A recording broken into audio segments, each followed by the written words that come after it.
हमने ये detailed report master stroke की कवर स्टोरी में आपके लिए तैयार की है। भर्ती प्रक्रिया बंद करो, नई भर्ती प्रक्रिया बंद करो।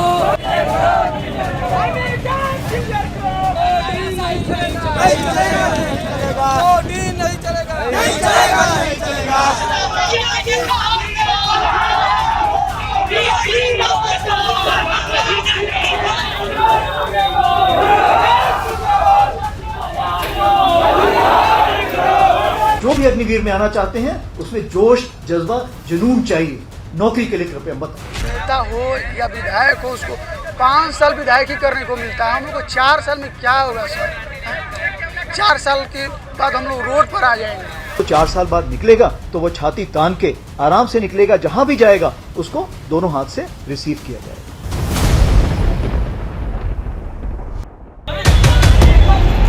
सेना के दावे पर पहले दिन ही बिहार से सवाल उठे। सेना में पुरानी भर्ती व्यवस्था के रद्द होने से वो छात्र सड़कों पर हैं जिनकी भर्ती पिछले 2 सालों से अटकी हुई थी।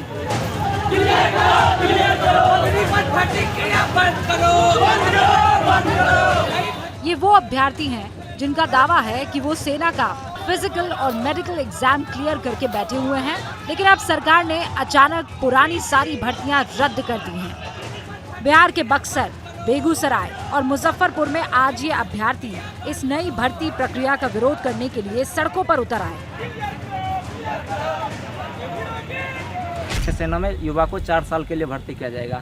4 साल में से 1 साल तो युवाओं के ट्रेनिंग में गुजर जाएगा। उसके बाद 3 साल के लिए युवाओं को जॉब मिलेगा, उसके बाद 4 साल के बाद युवाओं को इसमें से रिटायर कर दिया जाएगा, जिसके बाद पेंशन भी युवाओं को नहीं मिलेगा। तो 4 साल के बाद वही युवा बेरोजगार हो जाएंगे और उन्हें घर बैठना पड़ेगा। तो हम चाहते हैं कि सरकार पुराने तरीके से ही सेना भर्ती को पुनः चालू करें। छात्रों की शिकायत है कि 2 साल पहले वो जो एग्जाम क्वालिफाई कर चुके हैं उसे अचानक क्यों रद्द किया गया। 2 साल पहले मेडिकल और फिजिकल क्वालिफाई कर चुके हैं और हम लोग का एग्जाम पेंडिंग में डाल कर रखा गया। 2-3 बार एडमिट कार्ड दिया गया, उसके बाद एग्जाम को रद्द करने का भी कर दिया गया है और बोल रहा है कि 4 साल के लिए सेना में भर्ती होगा। और हम सर ये पेंशन वगैरह ये सब हटाया जा रहा है। एक नेता 3 पेंशन उठा रहा है, उसके लिए कोई प्रॉब्लम नहीं। ये हम लोग का मांग है जो बंद किया जाए, डीओडी वापस ले और एग्जाम शुरू किया जाए।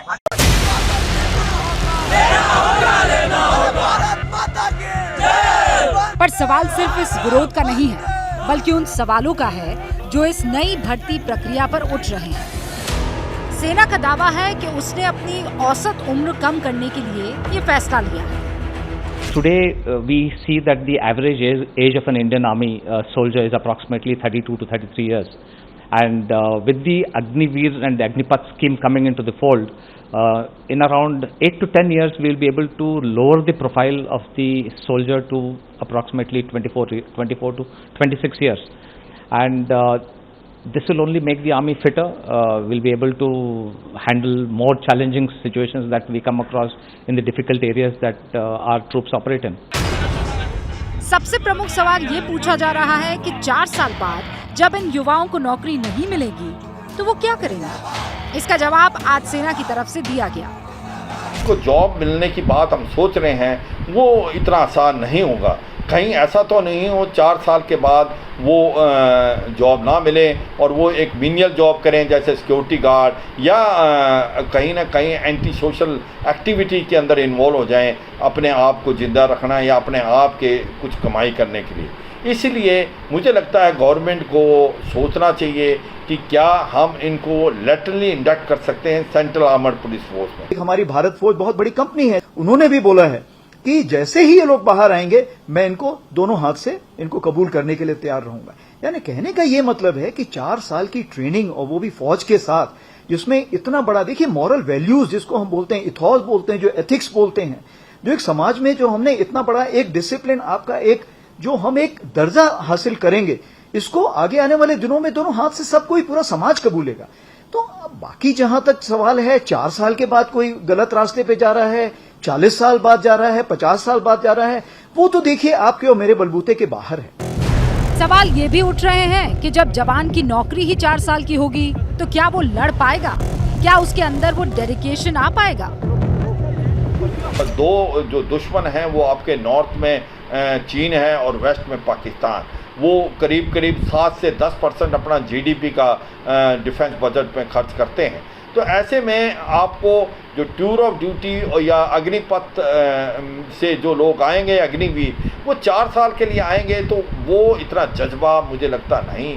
नाम नमक और निशान की जो बात होती है फिर वो सोचेंगे, क्योंकि जिसका जो आज की तारीख में जो जवान है वो अपनी जान को हथेली में लेके चलता है, अपनी देश की सेवा के लिए अपनी जान निछावर कर सकता है। मगर ये जो 4 साल के लिए अग्निवीर आएंगे, उनको पता है कि वो 4 साल के बाद दोबारा एक एनवायरनमेंट में जाएंगे, समाज में जाएंगे, तो वो एक डर पैदा है उनको कि उसकी फैमिली का क्या होगा 4 साल के बाद। जब हम रिक्रूटमेंट रैली करते हैं तो आप देखेंगे क्या होता है, मेरिट लिस्ट बनती है। बहुत लोग बोलते हैं साहब मैंने तो अपना फिजिकल भी पास कर लिया था और मेरे ख्याल से रिटर्न भी मेरा पास था, बट मुझे बुलाया नहीं गया। उसी प्रकार से ऑफिसर्स की एसएसबी होती है, उसमें भी आप देखिए क्या होता है कि आप एग्जाम पास कर जाते हैं बट आपको कॉल अप लेटर नहीं आता है। ऐसा तो है नहीं कि मेरिट जो नहीं आता है इसका मतलब कि वो नाकाबिल है। वो तो एक सोचने का नजरिया है। जब हमारे होम मिनिस्टर साहब बोल रहे हैं कि जो 25 सेलेक्ट हो जाएंगे वो ठीक है, बाकी को हम लेने के लिए तैयार हैं, तो ये कैसी बातें कर रहे हैं? वैसे अग्निवीरों के लिए राज्यों के मुख्यमंत्रियों ने ऐलान भी शुरू कर दिया है। आज हरियाणा के मुख्यमंत्री मनोहर लाल खट्टर ने भी ऐसे जवानों को राज्य सरकार की नौकरी में प्राथमिकता देने का ऐलान किया। विश्वास दिलाता हूं कि जो 75% ऐसे वीर सैनिक अगर वापस आने के पर सरकारी नौकरी चाहते होंगे तो उनको वरीयता दी जाएगी, या अन्य काम करने के लिए भी उनके लिए वरीयता की योजनाएं बनाई जाएंगी। फौज से ये भी सवाल पूछा जा रहा है कि 4 साल की ट्रेनिंग में जब इन जवानों को सारे हथियार चलाने सिखाए जाएंगे तो कहीं ये गलत दिशा में तो नहीं चले जाएंगे। इसका जवाब भी फौज की तरफ से दिया गया। 75% है जो जब आप उनको निकालेंगे आप उनको क्या रिहेबिलिटेशन देंगे? जब उसको ट्रेनिंग आपने आर्म्स एम्युनिशन वगैरह की दे दी, और ये हमने पीछे भी देखा है कि जो कई ऐसे लोग हैं वो जाके नक्सल्स के साथ मिले हैं। क्या हम देश के अंदर ट्रेंड नक्सल्स पैदा करेंगे? फिर आधा जब ग्लास होता है तो आपको देखना है आधा ग्लास है या आधा खाली है, भरा है या खाली है। तो अगर आप सिर्फ खाली की तरफ देखेंगे तो खाली नजर आएगा, नेगेटिव नजर आएगा। अगर आप उसको भरा देखेंगे तो पॉजिटिव नजर आएगा। सबसे बड़ी चीज ये है कि भारत देश इतना बड़ा सिविलाइजेशन है, तो अगर आप लंबे रास्ते में देखिए, अगर 4 साल वो ट्रेनिंग करेगा तो वो हमेशा पॉजिटिविटी की तरफ जाएगा। आप देखिए एक जिम्मेवार नागरिक बनेगा। मैं तो आपको ये तक उदाहरण दे रहा हूं, अब देखिए कहीं पे जैसे क्राइम हो रहा होता है कहीं भी, तो लोग क्या करते हैं, अनदेखा करके एक तरफ चल देते हैं।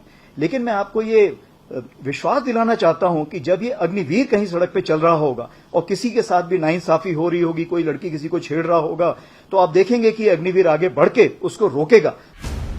ये हकीकत है कि सरकार को अपने डिफेंस बजट का एक बड़ा हिस्सा फौज के मॉडर्नाइजेशन पर खर्च करना है और इसके लिए उसे अपनी सैलरी और पेंशन कम करनी होगी।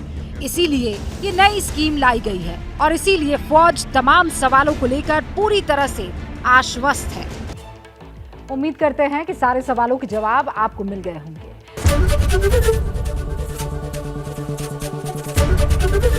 एबीपी न्यूज आपको रखे आगे।